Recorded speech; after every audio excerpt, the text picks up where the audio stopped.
Okay, my people, good morning, good afternoon, good evening. Welcome back on the Akins TV channel.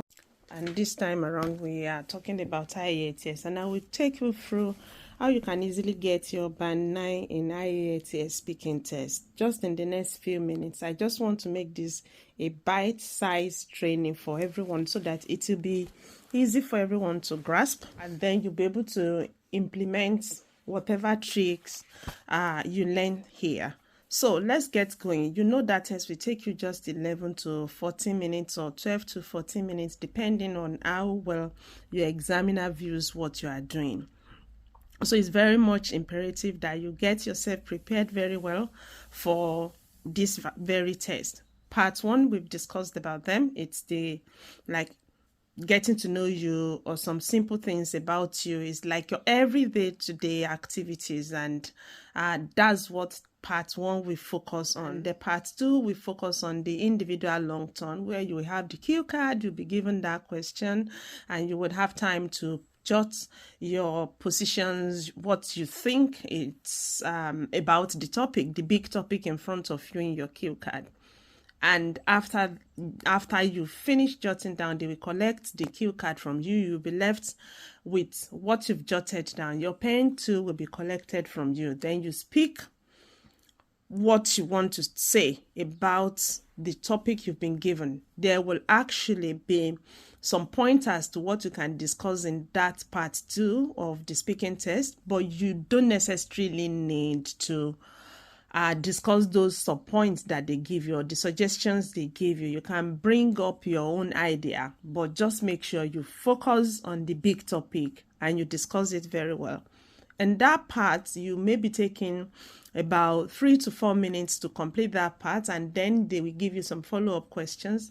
And then you move to part 3, which is the discussion and opinion discussion about what you've talked about, what you discuss majorly in part 2. So it is important, after grasping all those little things, what should you do with the test? What should you do with your time there? And it all depends on how well you've prepared yourself. So you have to get yourself prepared in so many ways. So be very anxious. So if you are the anxious type, ensure that you calm yourself down, calm your mind. Know that the examiner is there not to fail you, but to assess you. If the examiner is sitting on that very seat you are sitting on, and you are the examiner may most likely feel the same way you are feeling. And then on the success you are targeting, focus on your reasons for paying your money to the examination authority to take that exam to go and further your education, to make your life better academically. Are you thinking of migration to better the lot of yourself and your family members? You put the big picture in front of you, in front of that examiner, like mentally you are picturing what you want to do with that. You want to just give it every bit of anything or everything you want to give it. And so ensure you take the breath. You could have possibly empty your bladder bowel so that you'll be fine. And you possibly could have had some sips of water or glucose drink. You may not want to go into the examination starved, because if you go starving your brain, then you may end up being hypoglycemic, having lesser glucose circulating through your system, supporting and supplying nutrients to your brain. Then you blank out without even fainting. You don't know what to say again. So you don't want to do that to yourself. It's part of your preparation to ensure that you have something supplying you strength and energy. Get to the examination place on time. If you are not in a rush, if you are there on time, you are well settled, you are much relaxed.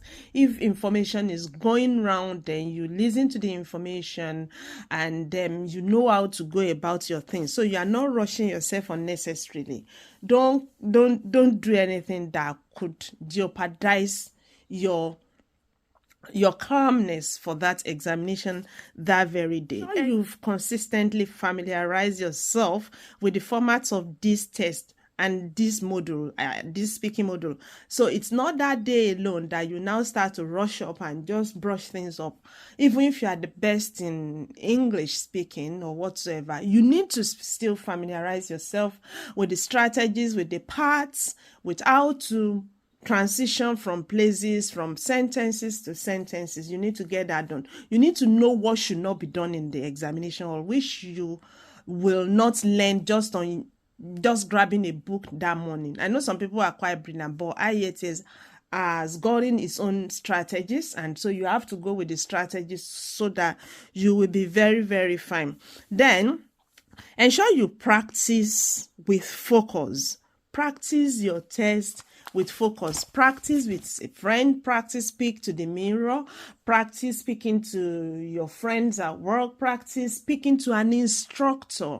And in this academy, we actually have an instructor that goes with people, assess their speaking on period to period basis, and you can never go wrong with Dr. Agbelioba sitting with you, explaining to listening to you, correcting what you are saying, correcting your sentences, the structures, the pronunciation, and let your dictionary that could give you pronunciation and many of your words be very close to you. Use your mobile phone, use your laptop, use everything within your capacity to build within your abilities, to build your capability or capacity for that speaking test and every other part of this IELTS. So you must ensure that you've expanded your vocabularies before that day. Have a wide range of vocabularies that you built up through practices or practicing consistently. So you can also use resources online and offline to build up your vocabularies. Did you hear someone saying something you were not sure of, and English you felt it's correct, but you were not quite sure whether it was? Grab your dictionary and check it up. Then you are learning offline. And if you've listened to programs or you were reading something online or everywhere, you can add to the knowledge, the wealth of vocabularies you have already. Add to your libraries, add to your storage reservoirs of vocabularies at every point in time during this time that you are preparing for your examination. It is very, very important that you use resources online and offline to build up your vocabulary strength, because you have to go with it all the way in all the modules. In writing, in reading, in listening, in speaking, your vocabularies will go a long way. How strong you are in your vocabularies will go a long way to strengthen you to meet whatsoever is coming. That's the first thing you must ensure you put into consideration. Another thing is that you must actually improve your pronunciation. Pay attention to word stress, the intonation, and word ending. That is when you will not muddle things up for yourself when your examiner is listening, or when your assessor or interviewer is listening to you. You want those last consonants to sound out well. Otherwise, you have a different meaning, like the word sound. That is it. It ends in D. But now, if you are someone who swallowed the sound, the D, and now you end up with sound, then you end up with something that is giving a different meaning or different outlooks entirely. So ensure that your last consonant in a word sounds out reasonably. Okay? And also, practice speaking English regularly. There's that saying, we learn doing by doing. The more you do, the more you speak, the more you know how to speak. At some point, you've been listening to yourself and you know that you've not said it correctly. You didn't make that statement correctly. The tense you used there wasn't appropriate.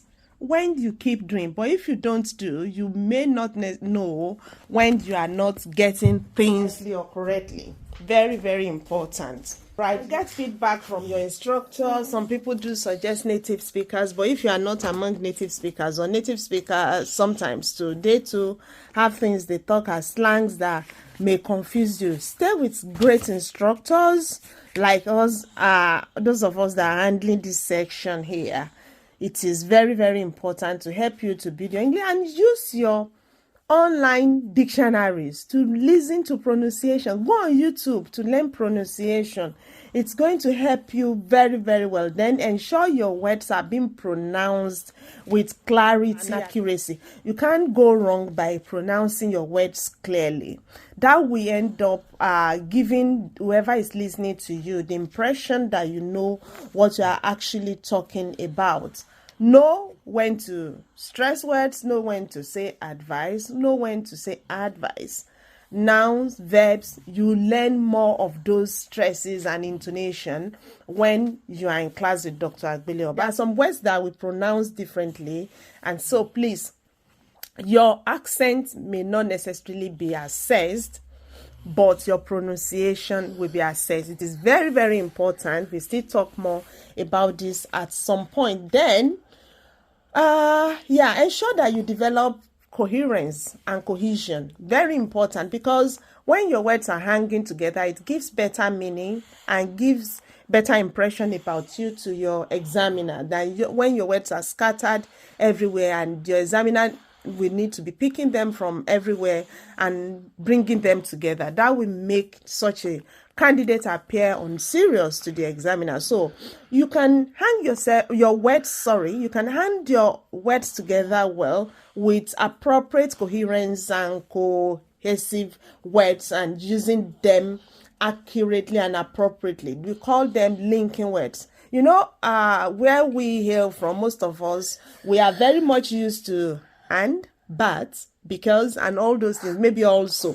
Those are mostly the cohesive words we grew up using. But then, as you advance in language usage, you should learn how to use other words that would make you transition smoothly from one sentence to another. Like use the words like furthermore, moreover, in addition. You understand? In conclusion, conclusively, in summary, all these words are the things you can use. We learn more about them as we go on along. Also, like I mentioned, you will help yourself to have an instructor.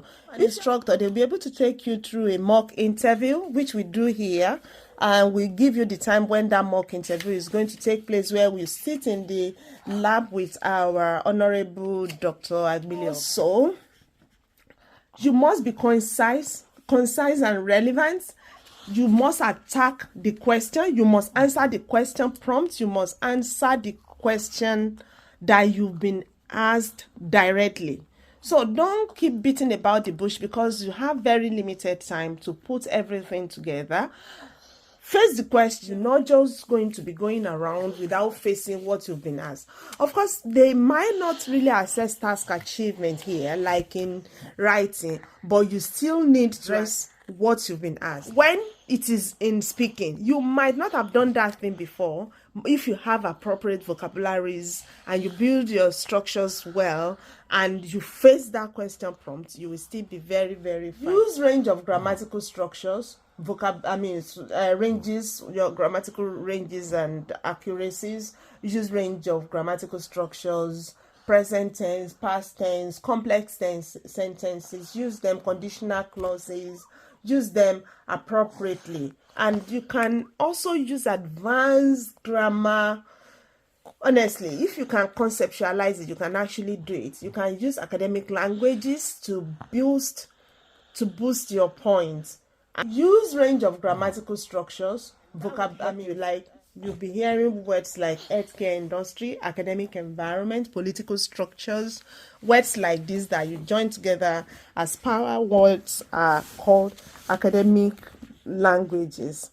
So if you can use them, they will help to actually lift your score up. Then you must be time conscious. Time management, like I said sometimes ago, it's very important in IELTS. In fact, IELTS is a measure, a test of how you can manage your time. You know, this is an exam that you do within 11 minutes to 14 minutes. You don't want to leave anything undone within that period of time. So when should you introduce? When should you transition to body, when should you use examples. You should learn all those things by practicing well and practicing appropriately during your preparatory period. Also, stay confident.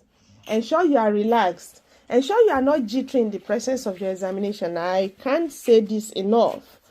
If you may need to take deep breaths, you may need, you are sweating on your palms. Some people do that when they are anxious. Clench your feet, open it here and there. Let fresh air breathe on your palms. And also know that your examiner is a human being and is not there to fail you, and you should not go there to fail yourself. Go there with the mind that you want to succeed, and I wish you absolute success in your day-to-day activities. So we come back again and we'll be fine together.